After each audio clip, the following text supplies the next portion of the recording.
My style of art, it's been influenced by different people in my past or art that I've seen in the past, but I wouldn't say there's like any one particular artist or sculptor that's massively influenced what I was doing. I just started doing it, and the journey where I followed has brought me to where I am today.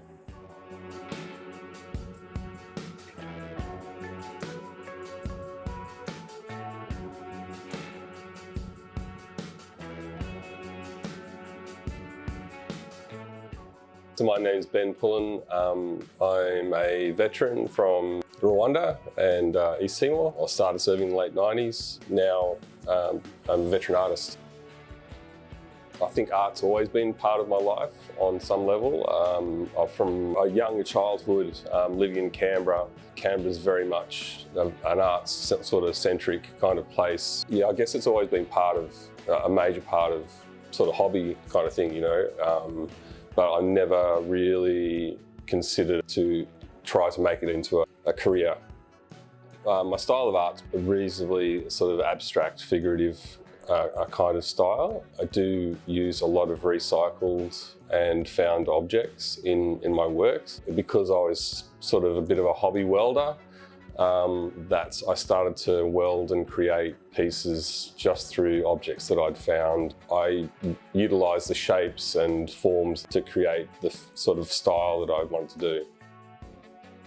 During my military service, art wasn't really something that I continually I did, but certainly later in my career and living on army bases, it became an outlet and a hobby. I was actively starting to paint. I spent a lot of time in the Northern Territory, in amazing places in the Northern Territory and then the outback. It's pretty inspiring to live in those spaces or to work in those spaces. As harsh as they are, it's very it's some amazing country that you get to see. This particular piece, I started 3.5, 4 years ago. All the pieces that came together to what it is today, they're all pretty much came from scrap metal or objects that I've found. I basically just set up with a pile of geometrical shapes. I just use hammer and anvil to shape pieces, and I basically just start welding. With my style is I can collect rusty and old pieces of steel. I don't have to think about having a really nice, clean stuff. I can use a lot of old recycled, dirty, messy metal and stuff like that. I quite often don't have a picture of the completed, like I don't know exactly where everything's going to go or what I'm going to use. In this particular piece, I started from the base and worked my way up. It's a lot of contemplation and a lot of, looking at what I've got available. A quarter of it will be done and I'll just look at it for a week or leave it for a couple of weeks until I sort of have a bit of a moment and go, oh yes, I know what I need there. This piece, it took the first part of it, the first 80% of it, maybe 70% of it, took about 2 months to do, and the rest of it took another 3 years. It sat for ages, and I will typically, at that stage, leave the piece inside near my, at the end of my bed on a desk or something like that. And until I feel really comfortable with it or know what I'm doing with it, and sort of like I won't feel it's finished. The silver and the actual physical face sculpt, that didn't happen until a couple of years later. I work in my head a lot. Rather than doing a lot of sketching or a lot of planning into the piece, quite often I'll just sit and ponder what it is, and I'll run through different ideas in my head about what I want to achieve with it, I guess, or a particular thing that I want to look. Because I do generally have an overall sort of concept that I want. Yeah, I can't describe it. It just happens. Typically the motivation also is, especially with veteran art, is express some emotion or some history of veterans and other people that I know. So that's the name of this piece, Watch Over Me. The final motivation was through talking with other veterans that I know.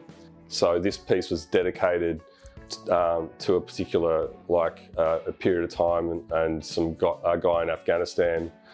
That sort of motivated me to finish off the piece, and that's how I sort of okay, I really want to create more memorial type piece, I guess. So that's where the head sort of sculpt came in. It's flawed as well, it has many flaws in it, and it has many scars, and to me that's kind of like showing sort of a part of what happens in war and stuff like that. So it's not a really tight, a picture perfect sculpture of someone's face, but it's the idea there.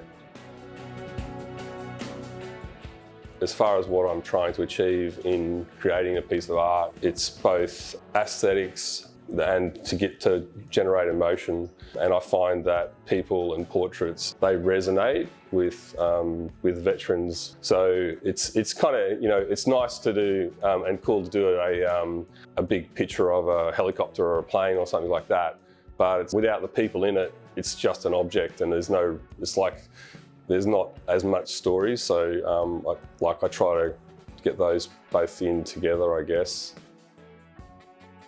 In my painting, I'm still trying to achieve not a facsimile of real life, but generate emotions and feeling in what you're experiencing or what you're seeing. So I'm trying to generate emotions from those faces and figures, but also I've got quite a loose style. It's not like tiny details of every eyelash and piece. I really want you to fill in the blanks. I kind of think it like you look at it, the details are not there, but from a distance you're filling in and probably making the painting or actually more detailed and more interesting than it really is. From a distance, the shade and the light generates that shape, and your brain sort of fills in the rest.